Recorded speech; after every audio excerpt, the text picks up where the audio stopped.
Philippines हे महाभूकंपानं हादरलेलं आहे, कारण 7.6 रिश्टर स्केलचा महाभूकंप सकाळी 10 ऑक्टोबरला फिलिपिन्समध्ये आला आणि त्यानंतर तिथं अनेक लोक सैरावैरा पळू लागले, इमारती हलू लागल्या, लोकांच्या घरातली भांडी खाली पडू लागली। अशा प्रकारची वेगवेगळी व्हिडिओ सध्या आपण पाहतोय, समाज माध्यमावर चांगलीच व्हायरल होत आहेत, सोशल मीडियावर चांगलीच व्हायरल होत आहे। कुठे ऑडिटोरियममध्ये बसलेले लोक होते, त्यांच्या खुर्च्या हलायला लागल्या, तर कुठे रॅम्प वॉक करत असताना मॉडेल देखील सैरावैरा पळतानाचे व्हिडिओ समोर आलेले आहेत। ठिकठिकाणी लोक हे स्वतःचा जीव वाचवण्यासाठी धावपळ करतानाचे व्हिडिओ समोर आलेले आहेत।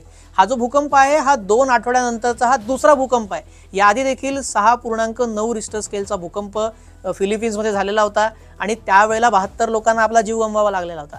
सध्या हा जो भूकंप झालेला आहे या भूकंपामध्ये कुठलीही जीवितहानी झालेली नसल्याचं सांगितलं जात आहे, पण मात्र सध्या इथे इमारतींचं आणि इतर ठिकाणी बरंच नुकसान झालेलं आहे।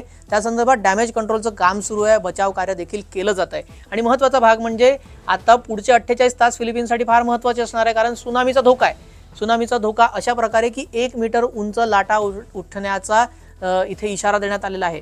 त्यामुळे जे किनारपट्टीवरील रहिवासी आहेत त्यांना कुठे सुरक्षित स्थळी किंवा उंच ठिकाणी जाण्यासाठी स्थलांतरित करण्यासाठीच्या सूचना देण्यात आलेल्या आहेत। त्यामुळे आता या फिलिपिन्समध्ये महाभूकंपातून किंवा महासुनामीतून आणखी काही प्रलय उद्भवतो का आणि कशा प्रकारे इथे काही जीवितहानी होते का तेही पाहावं लागेल। ही माहिती तुम्हाला कशी वाटली ती कमेंट करून नक्की सांगा आणि अपडेटसाठी न्यूज 18 लोकमतला सबस्क्राइब करा।